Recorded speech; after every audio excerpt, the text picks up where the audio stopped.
예, 여러분 안녕하십니까? 오늘도 공부를 한번 해보겠습니다. 지속 가능한 산림자원 관리 지침입니다. 6개 산림의 기능별 조성 관리 목적인데요. 이번 시간에는 산지재 방지림의 조성 관리에 대해서 한번 공부를 해보겠습니다. 기출에서도 시험이 굉장히 많이 나오는 문제고요. 또 앞으로도 시험에 나올 계획이 엄청 많은 그런 확률이 많은 그런 문제입니다.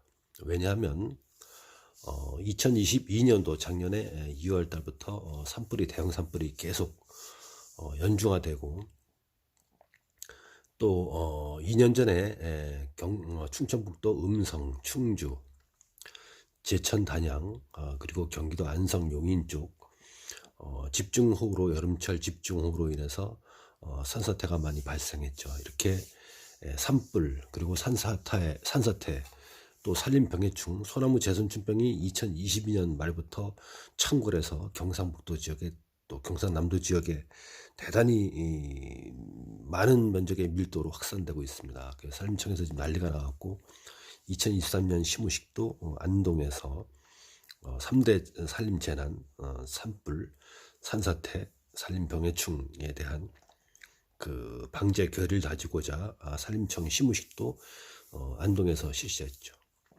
그런 즈음에 2023년도 2월 4일 날 토요일 날 실행 예정인 129회 산림기술사 시험 문제에서도 산지재해 방지림에 대한 문제가 출제될 확률이 엄청 높습니다. 그 이유는 지속가능한 산림자원 관리 지침에서 6개 6대 기능별 조성 관리에 대한 문제가 자주 나오다가 근래 들어서 2년 동안 나오지 않기 때문에 금년 2023년 2월 4일 날 시행하는 129회 산림기술사 시험에도 출제될 확률이 엄청 높다 이겁니다. 그래서 산지재해 방지림의 조성 관리에 대해서 한번 공부를 해보겠습니다. 지속가능한 산림자원 관리 지침에 의한 6대 기능별 조성 관리에 대해서는 우선 타이틀을 관리 목표 그리고 목표로 하는 산림, 관리 대상, 숲가꾸기 이런 순으로 이제 대제목을 붙여서 써줘야 되는 것입니다. 우리가 산림재해 방지림 그러면 논술식으로 쭉 쓰는 것이 아니라 이렇게 테마를 대제목을 선정해서 작성을 해야지 채점자들한테 높은 점수를 획득할 수가 있는 것입니다. 자, 산지재해 방지림의 조성 관리에 대해서 공부를 해보겠습니다. 큰 1번이겠죠. 관리 목표. 산지재해 방지림의 관리 목표는 무엇인가? 산사태, 토사 유출, 대형 산불, 산림병해충 등 각종 산림재해에 강한 산림으로 만드는 것이 산지재해 방지림의 관리 목표다 이겁니다. 두 번째, 그럼 목표로 하는 산림은 어떤 것이냐? 1. 산사태, 토사 유출에 강한 다층 혼혈임 키워드입니다. 다층 혼혈임, 산사태와 토사 유출에 강한 다층 혼혈임입니다. 다층 혼혈임은 무엇입니까?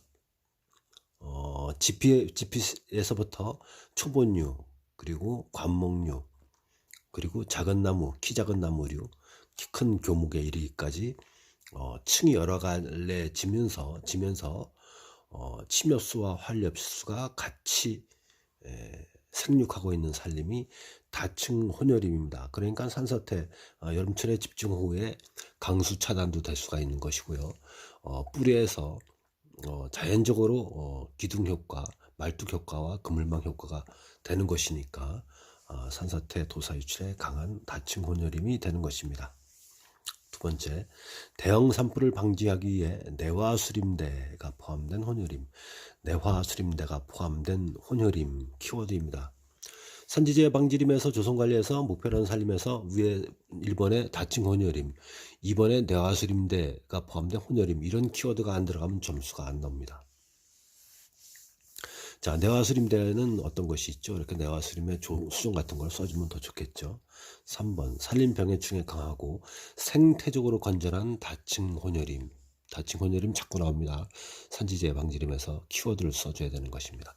그래서 목표로 하는 살림은 산사태, 토사유출에 강한 다칭 혼혈임, 대한상불을 방지하기 위한 내화수림대가 포함된 혼혈임, 산림 병해충에 강하고 생태적으로 건전한 다칭 혼혈임, 요 세 가지를 반드시 써줘야 됩니다. 목표로 하는 살림에.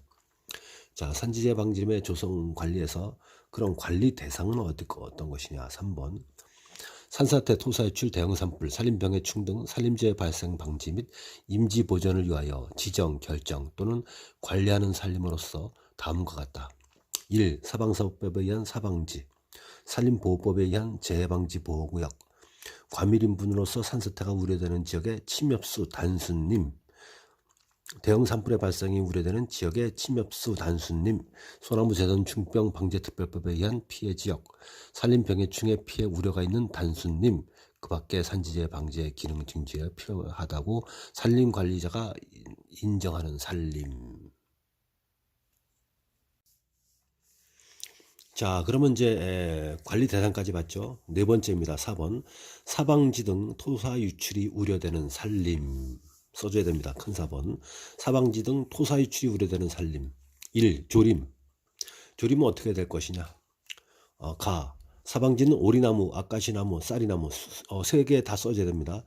등 질소 고정 효과가 큰 수정과 숙성수를 혼합하여 조림 수정을 선정한다. 나무의 뿌리가 다층 구조를 이룰 수 있도록 참나무류, 소나무 등의 심근성 수정을 중심으로 청근성 수정이 혼합되도록 조림 수정을 선정해야 된다. 심근성과 청근성이 같이 심어서 말뚝 효과 및 그물망 효과가 돼서 나무의 뿌리가 토사를 잡아준다, 그 뜻입니다. 토심이 깊은 곳에는 활엽수, 얕은 곳에는 침엽수 위주로 선정한다. 헥타당 5,000번 기준, 요거 써줘야 됩니다. 키워드입니다. 수치를 써줘야 점수가 납니다. 헥타당 5,000번 기준으로 수정 입지 조건에 따라 조정을 한다. 헥타당 원래 3,000번인데 이제 5,000번까지도 헥타당 심어서 이제 어린 나무가 가꾸할 때 잘라줄 수 있는 것이기 때문에, 또 예비 감벌할 때도 잘라줄 수 있는 거기 때문에 헥타당 5,000번을 기준으로 수정 입지 조건에 따라 조정한다. 2번. 숯가꾸기는 그럼 어떻게 할 것이냐. 산림의 사방기능 제고를 위한 경우를 제하고는 숯가꾸기를 실시하지 않는다. 산지재해 방지림에서는 사방기능 제고를 위한 경우를 제하고는 숯가꾸기를 하지 않습니다. 뿔의 발달과 하층 시생의 생육 촉진을 위해 3년급 이상의 산림에 대해 속가배기를 실시한다. 침엽수림은 속가배기를 통해 다층 혼혈임으로 전환 유도한다. 키워드입니다. 세 번째. 산사태, 산불, 산림병해충 등 산림재해로 인한 피해 복구 등 공익적 목적을 위한 경우에는 제하고는 벌치하지 아니한다. 키워드입니다. 큰 4번. 산사태가 우려되는 과밀 침엽수 단순림. 키워드입니다. 네 번째 거. 산사태가 우려되는 과밀 침엽수 단순림. 1. 대상지, 낙엽성, 편백 등의 침엽수 단순림 중 산림관리자가 산사태 피해 이력, 현재의 산림 상태 등을 고려해서 결정한다. 조림은 어떻게 할 것이냐. 조림이 필요한 경우에는 심근성 수정을 중심으로 혼혈임을 조성한다. 심근성 수정 키워드입니다. 숯가꾸기는 어떻게 하냐. 숲의 활력이 회복될 때까지 약도의 속가배기를 5년 이상 간격으로. 키워드입니다. 숯가꾸기는 약도의 속가배기를 5년 이상의 간격으로 수회 실시해서 산사태와 수해, 풍해, 설해 등을 예방한다. 큰 5번. 대형 산불의 발생이 우려되는 지역의 침엽수 단순림 반드시 써야 됩니다. 큰 5번입니다. 대형 산불 발생 우려지. 1. 대상지는 산림관리자가 대형 산불의 피해 이력, 그동안에 대형 산불이 난 지역, 현재 산림 상태 등을 고려해서 결정한다. 2번. 조림은 어떻게 할 것이냐.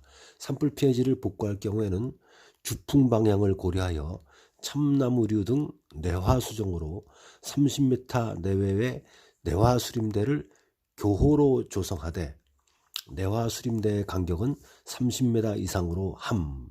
키워드가 많이 들어왔습니다. 다 써줘야 됩니다. 수치 써줘야 되고요. 산불 피해지의 벌채는 교호 대상으로 하고, 교호 대상 또 나옵니다. 간벌의 방식이죠. 군산 간벌의 방식입니다.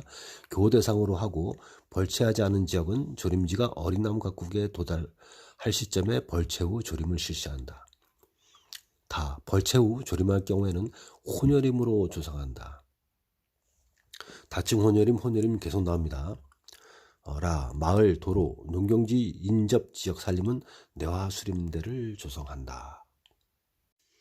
자, 3번 숙각국입니다. 내화 수림대를 조성할 침엽 수림은 강도의 속가배기를 실시하거나 약도의 속가배기를 수회 반복 실시하여 혼혈임을 유도한다. 자, 혼혈임 나오죠. 속가배기를 통한 자연 발생 활렵수가 부족할 경우에는 하층의 활렵수 식재가 가능하다.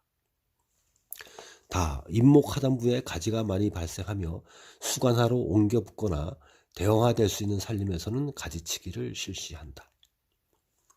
7번 산림병해충에 피해 우려가 있는 단수님은 어떻게 관리하냐. 산지재 방지림에서 산림병해충 피해 우려가 있는 단수님은 1. 대상지는 산림관리자가 병해충 피해 이력, 그동안에 산림병해충이 발생한 이력, 예를 들어서 북부지방 산림청이다 그러면 경기도 하남 지역, 경기도 광주 지역, 태촌면 지역 이런 데 피해 이력이 있는 이런 데에 대해서 현재 산림 상태를 고려해서 병해충이 발생하게 되면 소나무 재선충이다. 그럼 이 지역에 광주 태촌면에 소나무 재선충이 걸리는 잣나무가 많다. 그리고 소나무가 많다. 그러면 이제 조사를 해서 약제 조사를 해야 될지, 군상 벌채를 해야 될지, 소구역 모두배기를 해서 벌채해서 파쇄해서 훈증해야 될지 이런 것들 갖다가 다 고려해야 되는 것입니다. 2번 조림. 산림병해충이 심한 지역은 산림병해충의 피해가 없는 수종을 선정하거나 혼혈임이 조성될 수 있도록. 혼혈임의 장점 중에서 병해충이 발생하지 않는 거 아닙니까? 자꾸 나오죠. 우리 고등학교 때 대학교 때 배운 것들이죠. 고등학교는 임과, 대학교는 임학과, 산림경영학과, 산림자원학과 뭐 이런 데서 배운 거 아닙니까? 3. 숙각국이. 단수님 또는 속가배기가 지연되어 활력이 떨어지는 산림은 활력이 회복될 때까지 약도의 속가배기를 5년 이상의 간격으로 수회에 걸쳐 실시. 키워드입니다. 산림병해충 피해 우려 지역이 있는 단수님에서는 숙각국을 어떻게 했느냐. 속가배기를 5년 이상의 간격으로 수회에 걸쳐 실시한다. 키워드입니다. 종다양성이 높고 생태적 활력이 좋은 혼혈임으로 조성한다. 끝. 이렇게 해서 이제 한 3-4장 정도를 작성했습니다. 지속가능한 산림자원 관리 지침에서 산지재 방제림이 요새 시험에 나올 가능성이 엄청 높습니다. 왜? 산사태가 많이 발생하고 산불이 대형화되고 많이 나기 때문에 6가지 기능이 2년 동안 시험 안 나왔는데 이 지침 중에서 산지재 방제림의 조성 관리에 대해서 논술식으로 2, 3, 4교시에서 129회 출제 확률이 높으니까 여러분들 공부를 단단히 하고 가시기 바랍니다. 이번 시간에는 지속가능한 산림자원 관리 지침에서 6가지 기능별 조성 관리에서 산지재해 방제림에 대해서 공부를 해보았습니다. 감사합니다.